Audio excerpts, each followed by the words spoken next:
18h à Kinshasa, à 19h dans l'Est de la République démocratique du Congo.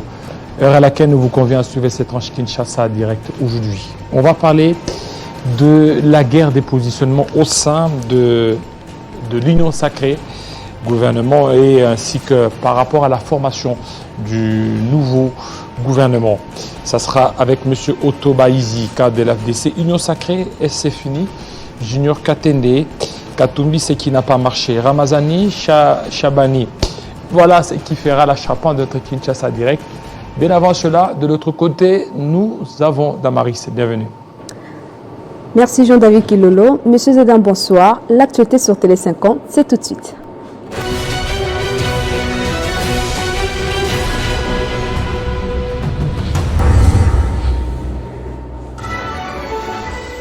Plus de 400 jeunes ressortissants de la province du Sud Kivu supplient à travers une pétition l'opposant Augustin Matata de s'allier au président Félix-Antoine Tshisekedi en vue d'apporter son aide pour la réussite de son second quinquennat.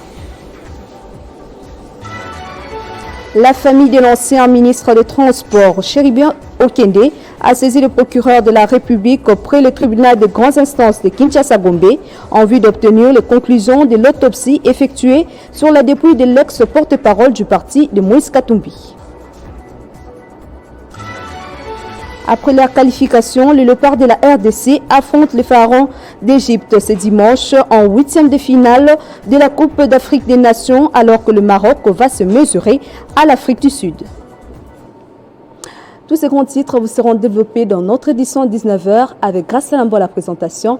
Pour l'instant, Kinshasa Direct se poursuit avec Jean-David Kilolo. Retrouvez toute l'actualité en continu sur www.tele50.cd.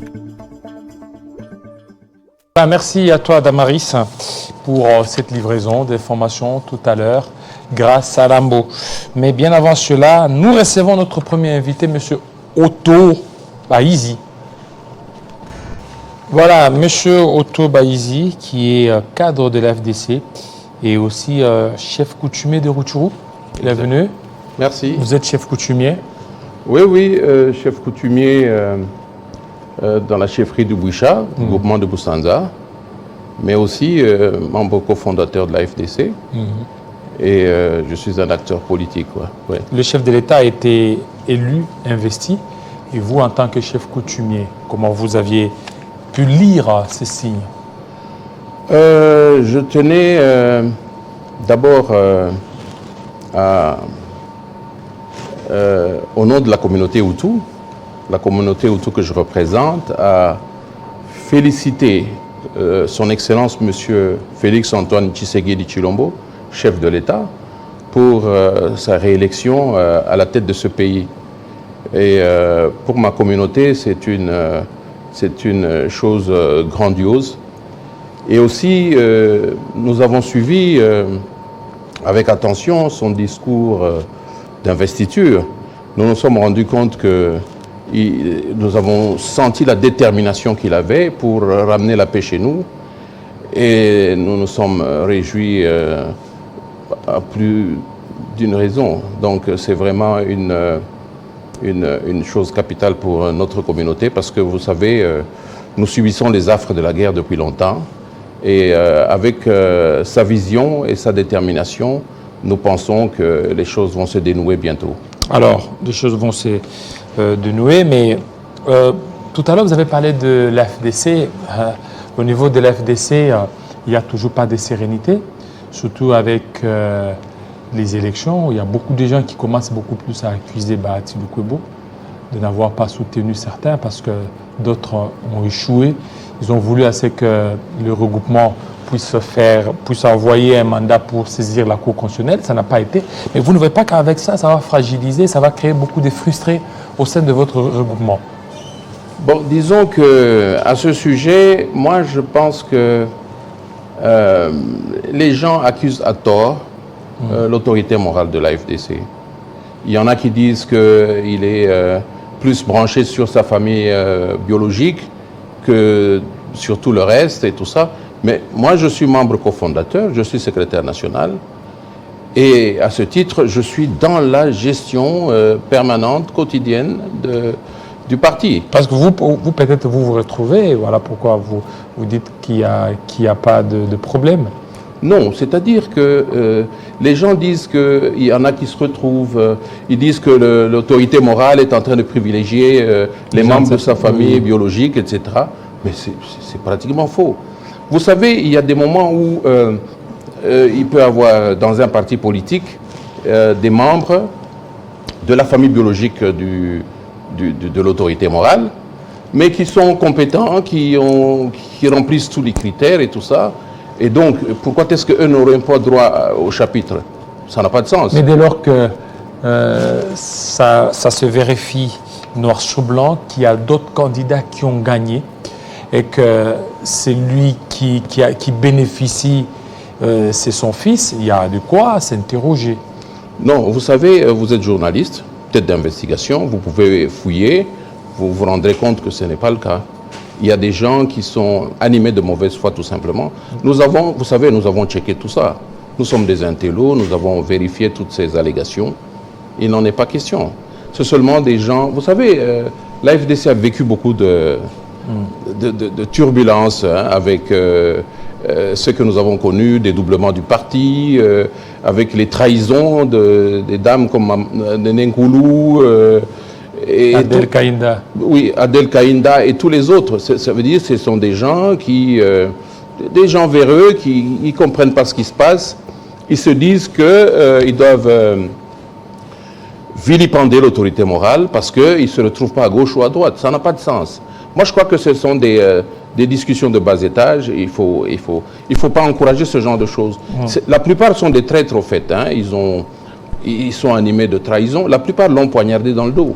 Vous savez, nous sommes des milliers à la FDC, n'est-ce pas? Moi, je suis cofondateur, mais je n'ai jamais été ministre.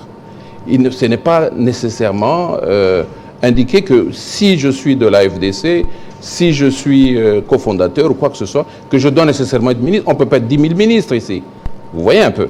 Et donc, ils doivent revoir un peu leurs ambitions et puis continuer à militer parce qu'il y a un temps pour tout. Hein, donc, ils finiront un jour par se retrouver d'une manière ou d'une autre, qu'ils arrêtent avec ces genres de choses. Est-ce qu'il y a la sérénité au sein du parti?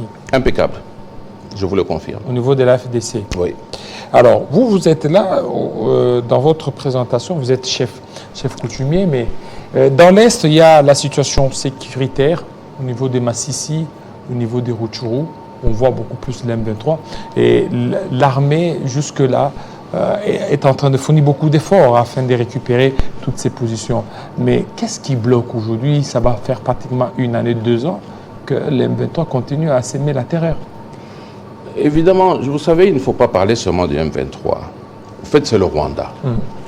Ce sont les velléités des Tutsis au sommet du Rwanda qui créent cette histoire-là, M23, soi-disant pour traquer les FDLR, soi-disant pour protéger leurs ressortissants.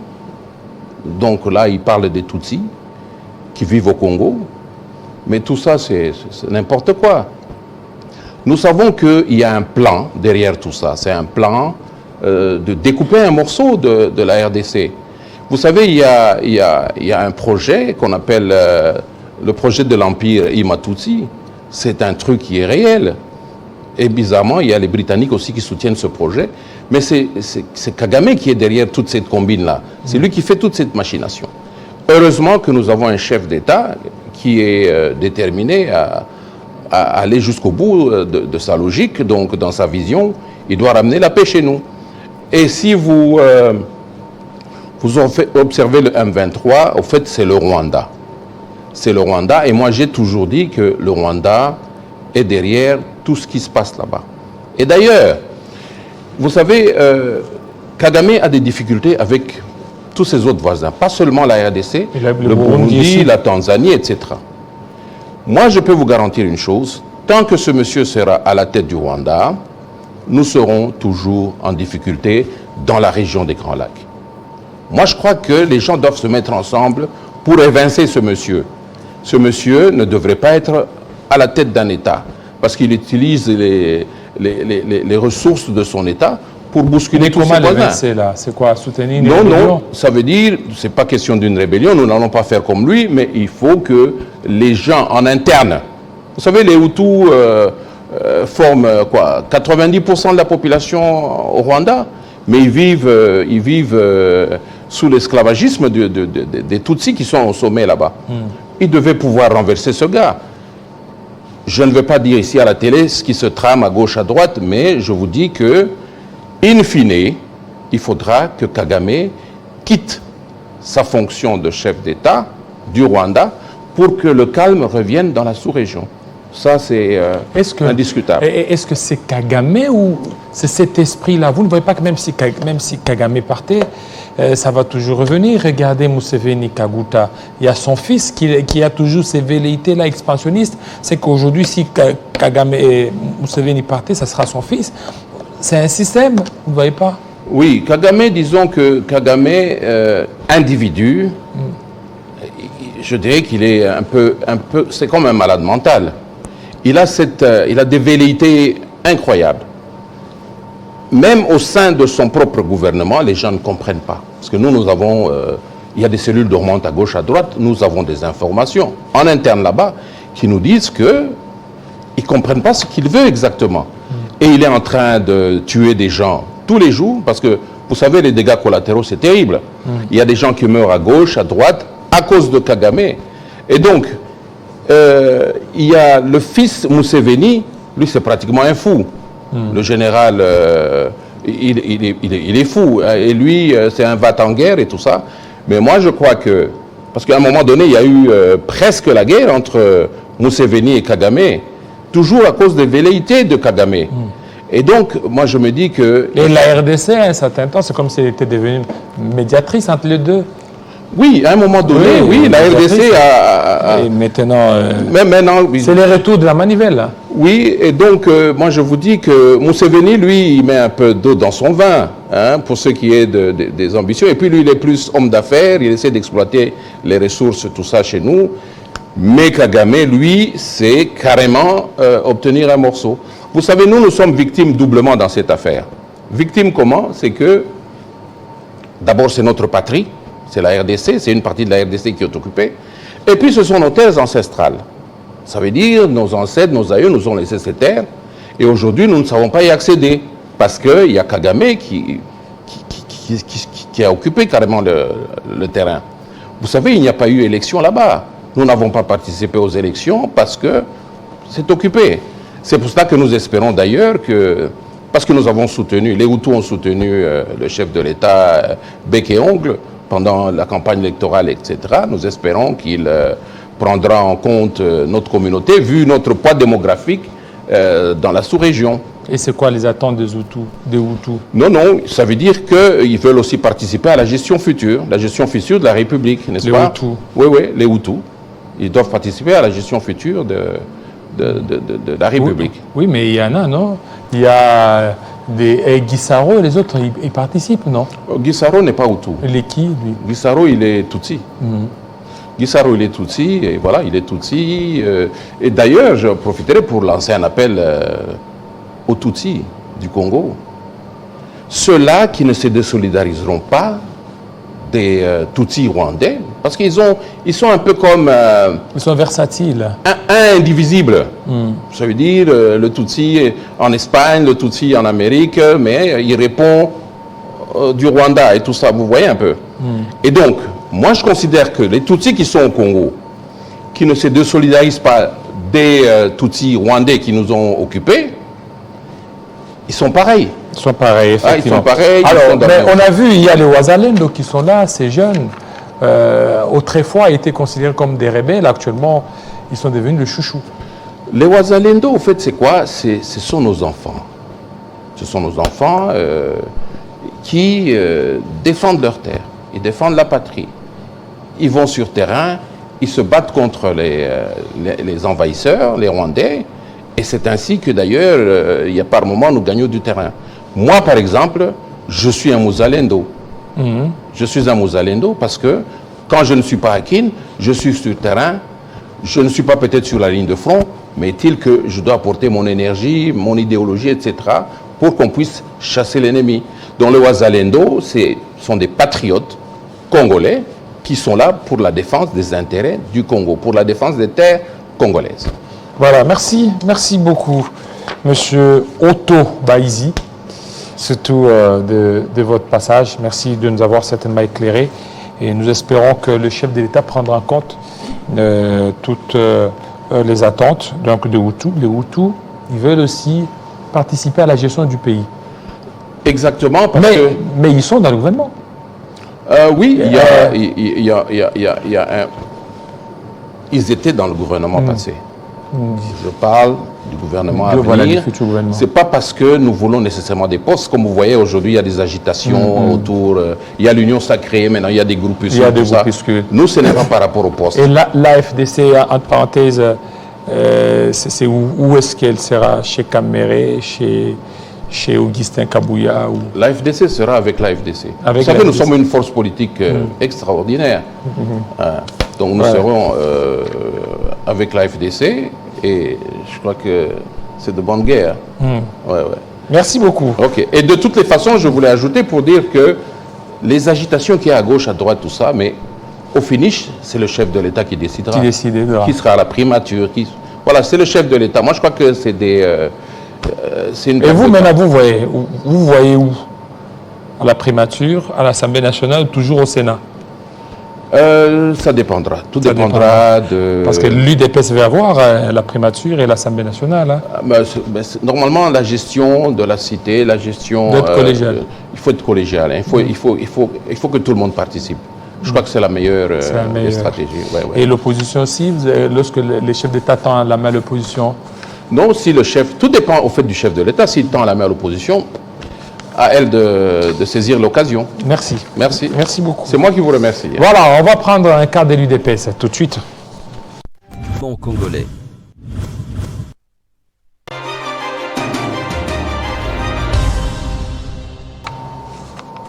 Voilà, Monsieur Katende Junior, bienvenue. Merci pour l'invitation. Voilà, après la campagne électorale, les élections, il y a eu l'investiture du chef de l'État. UDPS satisfait? Avant tout, j'aimerais saluer la population congolaise qui nous suit depuis la maison et saluer le chef de l'État et le féliciter pour sa brillante réélection. Et c'est ici l'occasion de féliciter le CG Augustin Kabouya pour la moisson abondante et historique dans les escarcelles de l'UDPS. Qu'est-ce qui justifie aujourd'hui l'UDPS, quand il était dans l'opposition, ne pouvait pas obtenir un tel score? Aujourd'hui, l'UDPS est majoritaire presque partout, dans les assemblées provinciales, au niveau de l'Assemblée nationale.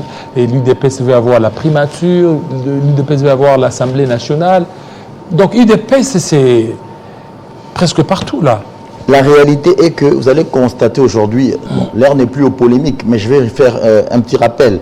Quand l'UDPS était dans l'opposition, l'UDPS pouvait décréter des journées mortes, villes mortes. L'UDPS pouvait appeler à la marche et la population congolaise suivait. L'UDPS a tout simplement transféré cette force qu'elle détenait comme première partie au niveau de l'opposition et au pouvoir. Et la population l'a suivi. Voilà pourquoi le chef de l'État a été plébiscité avec plus de 74%. Cette moisson abondante aussi est due à la stratégie d'un homme, le CG Augustin Kabouya, qui est en train de conduire de mettre notre parti. Il faut le reconnaître. On dit à tout seigneur, tout honneur. Et nous tous, nous avons mouillé le maillot pour ça, aux côtés de l'Union sacrée, et ça portait les fruits. Mais ça, c'était prévisible depuis longtemps. Le président, l'ancien secrétaire ou l'ancien président ad intérim de l'UDPS, Kabound avait prophétisé en son temps qu'il y avait un coup qui était déjà préparé, selon lequel l'UDPS voudrait avoir une majorité écrasante, faire élire le président de la République avec un score stalinien. C'est ce qui s'est passé. Vous remarquerez que l'Union sacrée et l'UDPS ont mené ce qu'on appelle la politique d'encerclement. Ils se sont arrogés tous les leaders, les grands leaders régionaux de différents coins de notre pays, et ça portait les fruits. Par exemple, à l'Équateur, des gens comme M. Jean-Pierre Bemba, les gens comme de Guy Luando et consorts. À l'Est, les gens comme Vital Kamerhe, les gens comme M. Bahati Lukwebo. Au centre, nous avons les chefs de l'État, les sièges Augustin Kabouya, au nord et au sud. C'est tout ça qui a porté ses fruits. Et pendant ces temps, dès que le chef de l'État a commencé son premier mandat, l'IDPS s'était déjà mis à préparer les élections. Mais au lieu de ça, les opposants se sont mis à préparer la contestation. Vous comprenez? Monsieur Jean-Marc Kabound, l'aura qu'il portait aujourd'hui, si vous comparez à ces jours, ce n'est plus la même. C'est parce que ce n'est plus le même, il était porté par l'IDPS. L'IDPS est une force. L'IDPS a l'avantage de ser faible sur tout ce que le docteur Etienne Tshisekedi a fait d'heureuse mémoire. Donc, c'est ce qui montre qu'aujourd'hui, l'IDPS est une force. Vous allez vous rendre compte, les faits démontrent que l'opposition est vraiment en difficulté dans ces pays. Pourquoi? C'est parce que l'IDPS est dans l'opposition. Ce sont des faits. Oui, même à l'époque, l'opposition était toujours en difficulté. Vous n'avez qu'à voir à l'Assemblée nationale, il n'y avait pas autant de députés, mais actuellement, quand même, il y a 23 députés. Je me rappelle, à l'époque d'Étienne Tshisekedi, bien que l'IDPS avait contesté ses résultats, l'IDPS à lui seul avait 32 députés, là, si je ne m'abuse, aux élections 2018. Non, mais... En 2018, l'IDPS était dans l'opposition. Et en 2011, l'IDPS était dans l'opposition, ils étaient un nombre de combien? Je ne me rappelle plus, mais l'IDPS a toujours eu des députés à l'Assemblée nationale, quand bien même qu'en 2011, je me rappelle que les Sphinx avaient donné mot d'ordre pour que les députés ne puissent pas siéger. Donc, ça montre que... C'est que même pendant ce temps-là, il y avait une opposition qui était un peu faible. Alors, maintenant, actuellement, vous êtes là, vous êtes au pouvoir. L'UDPS étant majoritaire au niveau des assemblées provinciales, même au niveau de l'Assemblée nationale, est-ce que l'UDPS compte gérer seul ou compte aussi partager avec les autres? Avant de répondre à votre question, je reviens sur ce que vous dites, que l'époque, l'opposition était forte. La force de l'opposition ne se mesure pas nécessairement par la quantité de gens qui sont dans les institutions, mais c'est par leur capacité de mobiliser, de faire appel à la population et que la population puisse suivre. C'est ça la force qui fait inverser les rapports de force entre ceux qui sont au pouvoir et ceux qui sont à l'opposition. Si l'opposition n'est pas à même à le faire, c'est un tremplin pour ceux qui sont au pouvoir. Mais l'UDPS est aujourd'hui la première force politique en République démocratique du Congo. De la même manière que certains s'organisent pour essayer de tirer leurs draps de leur côté, reconnaissez aussi à l'UDPS cette latitude de faire de même.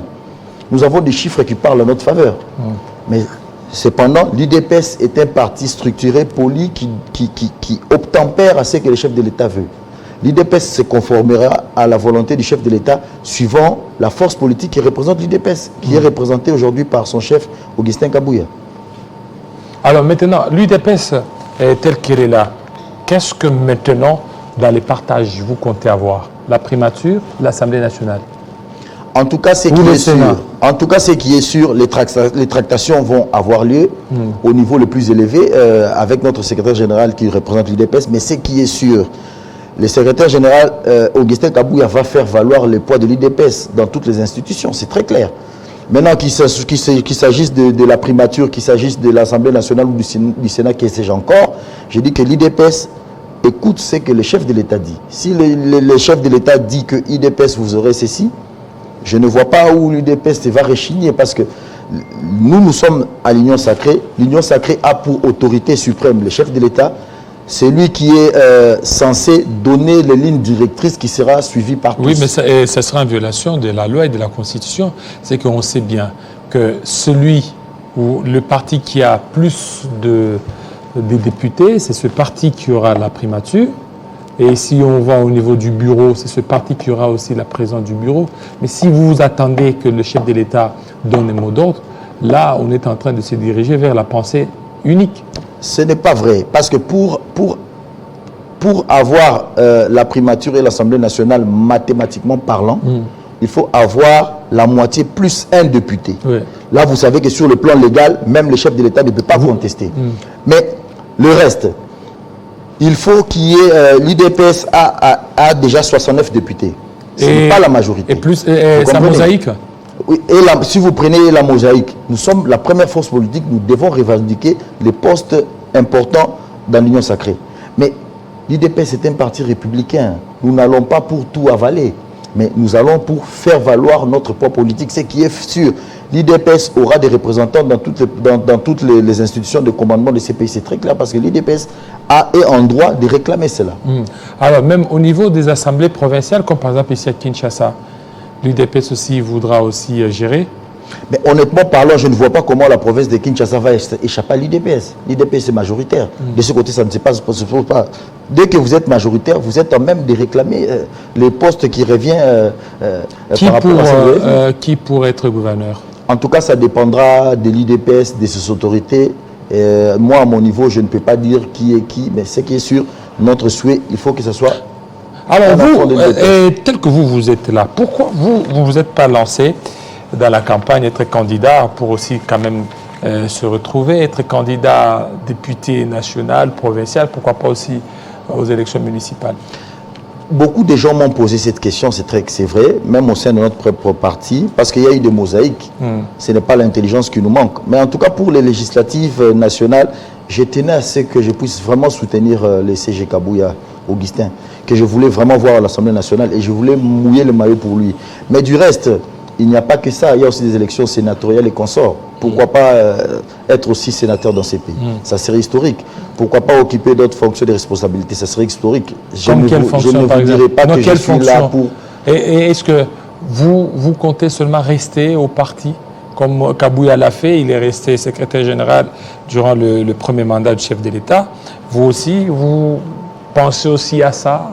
Servir le pays au parti? En tout cas, c'est très clair. Moi, j'ai des ambitions qui est d'écrire l'histoire dans ces pays. C'est-à-dire? Occuper des fonctions de responsabilité dans ces pays ne me dérangerait pas. Comme quelle fonction? Mais ce qui est sûr, cela ne dépend pas de moi, cela dépend de mon parti. Parce que je ne suis pas un électron libre. Je dépends de mon parti qui a des principes, qui a des dirigeants. Et nous sommes au service du parti. Alors, quelle fonction? Parce que vous voulez écrire l'histoire. Quelle histoire vous voulez écrire? Vous voulez occuper quelle fonction? En tout cas, moi, dans un premier temps, j'aimerais être sénateur. Sénateur. Si ça ne dépendait que de moi, maintenant même, j'aimerais être sénateur. Oui, est-ce que vous aviez déjà introduit une demande dans ce sens au parti, demander l'accompagnement du parti? Bon, là, c'est sous le plan interne. Si je veux mener des démarches pour enclencher cela... Et vous attendez quoi pour mener ces démarches? Mais les élections sénatoriales sont consécutives aux élections, à la publication des résultats des législatifs provinciaux, parce que ce sont les députés provinciaux qui votent les sénateurs. Et que la CENI doit convoquer l'électorat par rapport au sénatorial, et nous verrons. Mais pour l'instant, nous savourons d'abord la victoire du chef de l'État et la majorité des députés que nous avons pu enclencher. Oui, parce que c'est déjà dès le moment. C'est dès le moment qu'il faut déjà exprimer cette volonté auprès du secrétaire général qui pourra certainement vendre votre nom auprès des députés provinciaux pour le jour où il y aura élection, que vous n'échouiez pas. En tout cas, ce qui est sûr, au niveau de l'IDPS, si j'ai des démarches à mener, c'est sur le plan interne que cela doit se passer. Ce n'est pas au niveau du public que je dois exposer cela. Mais ce qui m'encourage, tous ceux qui pensent que j'ai la capacité de servir ces pays, je les en remercie pour ça. Voilà. Alors vous êtes là, mais l'UDPS, on a accusé l'UDPS avec la force du progrès, l'UDPS avec la base Bilanga au niveau des Kasumbalesa. Tout ça, ça ternit l'image du parti au pouvoir. Ce qui est sûr, l'UDPS est vraiment représentatif de la population congolaise. On ne va pas dire que parmi la population congolaise, il n'y a que ceux qui se comportent correctement et d'autres non. Et on ne va pas dire que dans la force du progrès signifie mal, non. La force du progrès est une, c'est une entité, d'abord non, on appelle ça non institutionnelle. Vous comprenez, c'est informel, mais qui est reconnu au parti. Mais s'il y a des dérapages, les autorités du parti condamnent, mais ces dérapages-là sont minimes, ne sont pas représentatifs de l'IDPS. C'est une fausseté de penser que l'IDPS signifie voyou, l'IDPS signifie cela, et ceci et cela. C'est faux. L'IDPS est vraiment représentatif de l'échantillon. Alors maintenant, tout le monde dans son sein. Tout ce qu'on nous raconte sur, tout ce qui se raconte sur l'IDPS, vous êtes conscient de la force du progrès, vous êtes conscient de la base Bilanga. Tout ça, il porte le nom d'un parti IDPS. Si je pose la question à tous ceux qui disent ça, qu'aujourd'hui, aujourd'hui, le jour que nous passons cette émission, qu'est-ce que la force du progrès a fait qui est silencieux aux médias? Rien. C'est pour vous dire qu'on ne peut pas considérer des escarmouches, des cas qui se passent ci et là pour le prendre pour une généralité. Il y a des choses plus ignobles qui se passent dans ces pays chaque jour. On entend les gens piper mot. Mais il y a des choses horribles qui se passent. Quelqu'un, parce qu'il a porté seulement les fichiers du chef de l'État qui s'est fait tabasser. Nous le voyons même en province. Là, ça ne fait pas un problème. Mais si quelqu'un de force du progrès essaye même de prendre une aiguille, et ça fait un tas de bruit dans les réseaux sociaux. C'est cette injustice-là qui n'est pas... Et vous reconnaissez la force du progrès comme faisant partie d'une des structures de l'UDPS? La force du progrès est une structure informelle. Informelle. Du parti. Informelle. Informel du parti. Ça signifie que si vous allez dans les statuts du parti, vous regardez comment se chevauchent les différentes institutions, la force du progrès n'est pas institutionnellement reconnue, mais c'est une entité qui est associée au parti, mais d'une façon informelle. Oui, mais alors elle commet des dégâts qu'il faut maîtriser. Mais je venais vous répondre que généraliser que toute la force du progrès commet des dégâts, ce n'est pas dire la vérité. Mais j'ai dit, l'UDPS est représentatif de la population congolaise qui a dans son sein tout le monde. On voit ici et là, pas plus tard qu'il y a 2 jours, je condamne. On a vu ceux qui sont censés mettre l'ordre, en l'occurrence un militaire, essayer de menacer un agent de roulage avec une arme. Ce sont des choses à réprimer. Mais vous n'allez pas dire parce qu'on a vu ces militaires faire ça que toute l'armée congolaise est pourrie. Non. Donc il faut essayer de dissocier un peu ces histoires. Voilà, merci beaucoup M. Junior Katende. Donc vous êtes prêt à travailler partout où on va vous mettre? Très clair, je suis prêt à travailler partout selon que ça entre à la vision du chef de l'État et de notre secrétaire général. Je pense que le chef de l'État, les décideurs et aussi les secrétaires généraux vous suivent, les secrétaires de l'UDPS vous suivent. Et puis vos ambitions sont là. Vous voulez être sénateur, alors M. Kabouya, aidez M. Katende à être sénateur. Merci beaucoup et merci à la population congolaise qui nous a suivis. Merci. Les exclusivités. Je dois me marier. Ah oui? C'est une obligation, oui. C'est enregistré, hein, cette émission. Mais Surtout oui. cette partie-ci, on va couper. Il n'est pas trop attaché à la tribu. On dit qu'il a nommé trop de cassettes.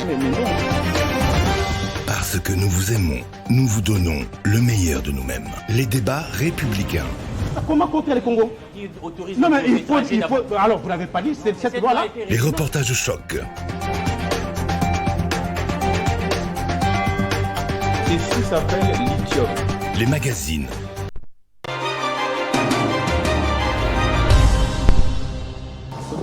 Voilà, merci beaucoup. Ça, c'est monsieur Ramazani Chabani. Bienvenue.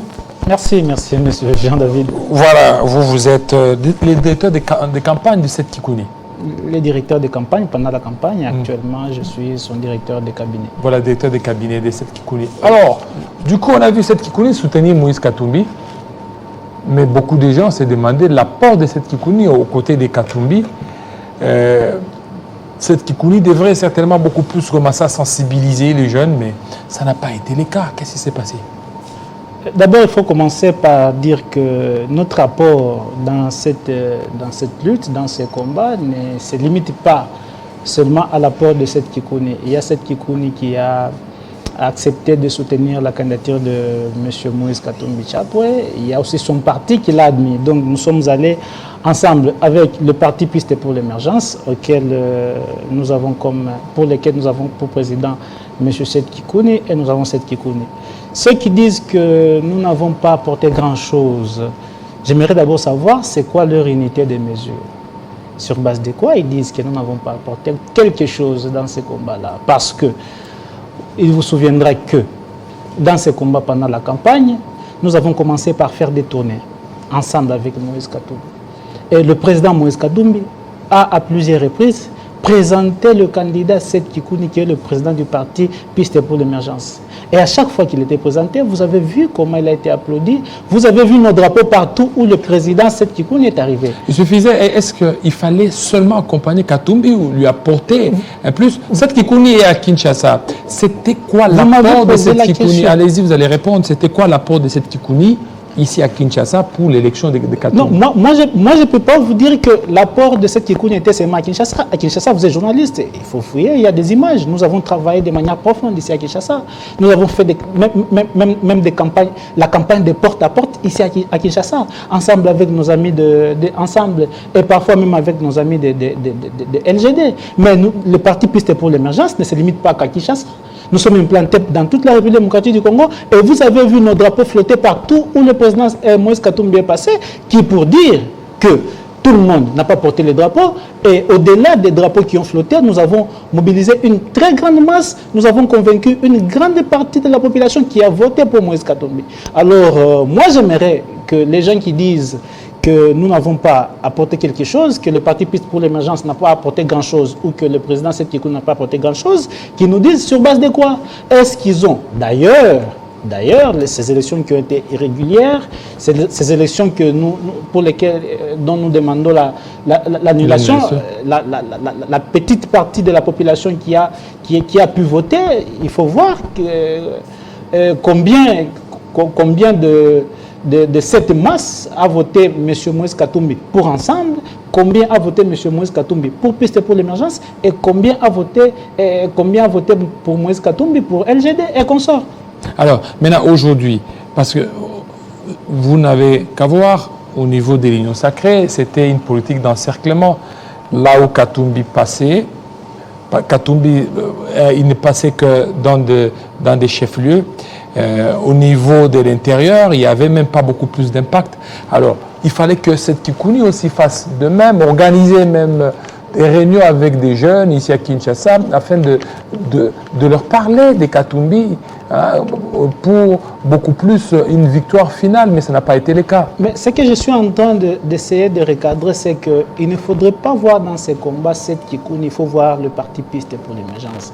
Parce que cette Kikouni n'est qu'un point dans un cercle.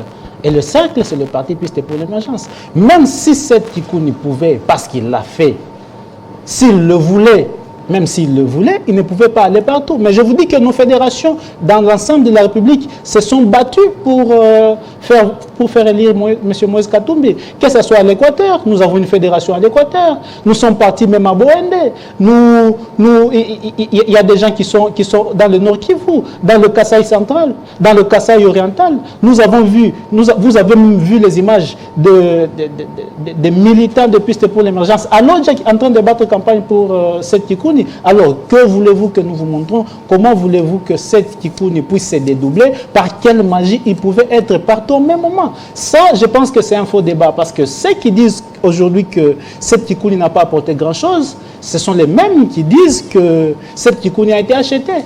Mais voilà encore la question, mais comment voulez-vous que quelqu'un soit acheté si il ne peut pas apporter quelque chose? C'est une contradiction, c'est tout simplement un langage des irresponsables, un langage des gens qui ne savent pas ce qu'ils ont à faire, un langage des gens qui cherchent des faux fuyants pour amener un faux débat. Le vrai débat, c'est que les élections n'ont pas été organisées. Nous attendons encore les vraies élections et ces simulacres d'élections doivent être annulés. C'est ça le vrai débat. Alors, qu'est-ce qui n'a pas marché? Qu'est-ce qui n'a pas marché? Mais vous le savez, c'est la fraude. Attestée par le président de la CENI lui-même, qui a dit, je le cite, qu'il y a eu des gens qui ont été plus forts que les forces de l'ordre, les gens qui se sont accaparés des machines à voter.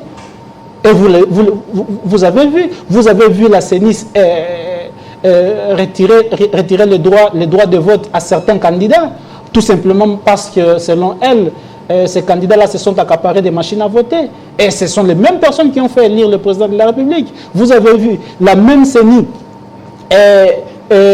n'est pas disponibiliser les matériels de vote au jour de vote. Vous nous demandez ce qui n'a pas marché. Ce qui n'a pas marché, c'est la fraude. Et aujourd'hui, nous attendons encore que les vraies élections soient organisées. Quand les vraies élections, ça sera organisé quand? Vous voulez que ce soit sous forme d'un dialogue ou par quel mécanisme cela sera faisable? En tout cas, nous, ce que nous cherchons, ce n'est pas un dialogue. Nous cherchons les vraies élections. C'est ça, pourquoi? Parce que déjà, le président a déjà prêté serment. L'Assemblée nationale, d'ici là, elle va se réunir. D'ici là, il y aura la convocation d'électorat pour les élections sénatoriales ainsi que de gouverneurs de province. Et c'est comme ça que nous en appelons à la sagesse de ceux qui gèrent aujourd'hui. Ceux qui gèrent aujourd'hui, nous les appelons à la sagesse parce que s'ils n'agissent pas, la population va devoir se prendre en charge conformément à l'article 64. Aujourd'hui, la population ne peut pas accepter que les gens qui n'ont pas été élus puissent s'imposer à prendre le pouvoir. Ça sera pour quand? C'est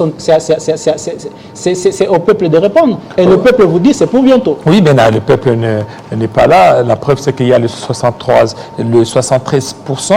Et en plus de cela, c'est que c'est vraiment une détermination. Pour le peuple congolais, il veut pas des escarmouches, il veut tout simplement peut-être accompagner jusqu'à la fin. Vous êtes en train de parler des 63% donnés par les machines de la CENI et de M. Kadima.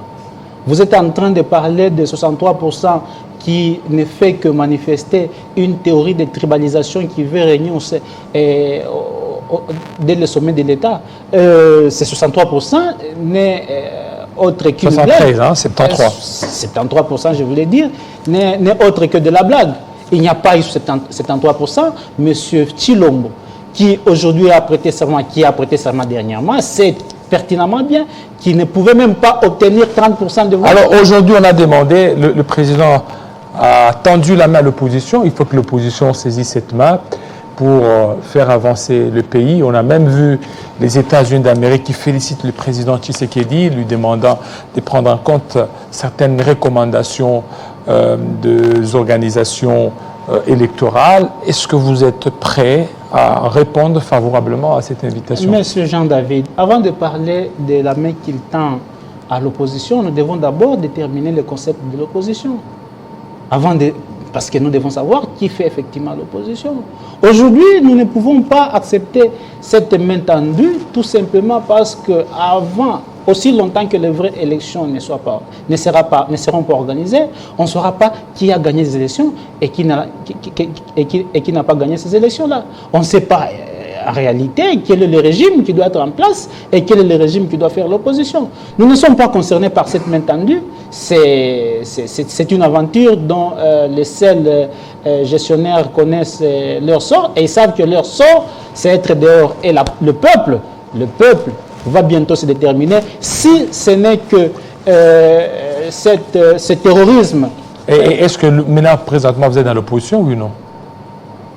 Écoutez, me demander si nous sommes aujourd'hui dans l'opposition ou non, c'est comme si vous êtes en train de méconnaître le combat de tout un peuple. Et le combat de tout un peuple, c'est l'organisation de véritables élections pour lesquelles nous saurons qui sont les gagnants. Et selon le peuple, parce que vous le savez très bien, le gagnant, c'est le camp que nous avons. Maintenant, aujourd'hui, il n'y a que vous seulement, parce qu'on voit presque toutes les chancelleries occidentales féliciter le président Tshisekedi.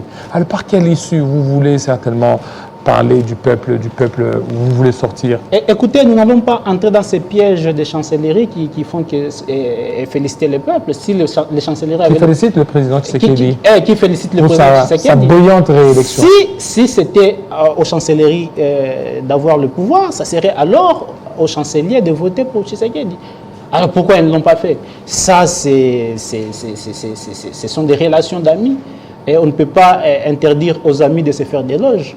Nous, au niveau de l'opposition, nous avons dit, nous attendons, en fait, nous, au niveau de l'opposition ancienne, je voulais dire, nous avons dit, nous attendons l'organisation des vraies élections et nous sommes en train de décrire le terrorisme que fait montre le pouvoir en place. Parce qu'aujourd'hui, vous voyez, en fait, je dois d'abord déterminer et rappeler ici que le rôle principal, l'objectif principal du terrorisme, ce n'est pas de tuer, c'est de faire peur. Et vous voyez comment le régime en place est en train de faire peur à la population de sortir, de se manifester. Vous avez vu comment nos amis de l'ESID et de la Mouka, quand ils ont voulu manifester leur mécontentement, ils ont été réprimés. Vous avez vu comment est-ce qu'ils ont déployé les forces de sécurité, l'armée et la police à Lubumbashi lourdement armés, tout simplement pour intimider au peuple de sortir et de manifester leur mécontentement. Nous voulons que ce régime laisse au peuple la possibilité de s'exprimer et de déclarer ce qu'il veut. Comme ça, on verra effectivement, parce que j'ai entendu les gens qui sont passés avant moi dire que nous n'avons pas la force Oui, de mais mobilisation. parce que vous aviez appelé à la manifestation le 20, c'était un flop, c'était un échec. Personne n'a manifesté ici à Kinshasa. D'abord, je vais vous demander de relire cette déclaration. Nous avons demandé à toute personne de manifester le mécontentement là où il était. Et je vous ai dit ici que le pouvoir, nous avons un pouvoir terroriste qui intimide tout le monde. Et ça, ce n'est pas à cacher. Nous avons vu même le gouverneur des provinces dire que c'est lui qui va oser manifester, on va tirer sur lui. Nous avons vu comment les gens sont réprimés. Alors que quand on a publié les résultats des élections législatives, vous avez vu comment les mécontents du régime ont manifesté librement. Personne ne les a inquiétés. Vous avez vu comment est-ce que quand le ministre de l'Intérieur a décidé de mettre dehors le gouverneur Ngobila, vous avez vu comment est-ce que les gens qui voulaient manifester pour Ngobila ont été réprimés, pendant que les autres membres de l'UDPS sont venus manifester devant le gouvernorat devant l'hôtel de ville sans être inquiétés. Donc aujourd'hui, la théorie de ce gouvernement, c'est que toute personne qui va avoir une voix contre le pouvoir doit être réprimée et on doit l'amener à se taire. Est-ce que veulent-ils avoir un régime sans contradicteur? C'est la question qu'on se pose. Bon, la question qu'on se pose maintenant, c'est quoi la relation avec Katumbi? Vous continuez toujours dans cette alliance où chacun est en train de voler de ses propres ailes? Jusque-là, nous sommes encore dans cette union de forces, dans cette coalition de lutte. Nous sommes encore en train de revendiquer notre victoire, parce que la victoire nous appartient aussi, nous, en tant que piste pour l'émergence, et notre président Seth Kikouni. La victoire nous appartient. Nous ne pouvons pas aujourd'hui dire que nous allons abandonner Moïse Katumbi pour suivre ou chercher revendiquer son élection ou sa victoire seul. Nous sommes encore dans ce combat-là. Voilà. Merci beaucoup, Monsieur Ramazani. Ramazani, surtout de votre passage, Ramazani Chabani, analyste politique et aussi directeur de cabinet de Seth Kikouni. Merci pour vos analyses. Merci beaucoup, voilà. Monsieur. Merci, fidèles téléspectateurs. Vous avez été nombreux. Restez branchés sur Télé 50 tout à l'heure. La grande édition des Grâces Salambo. Il sera 20h dans l'Est de la République démocratique du Congo, 19h à Kinshasa. Portez-vous très bien. À très bientôt.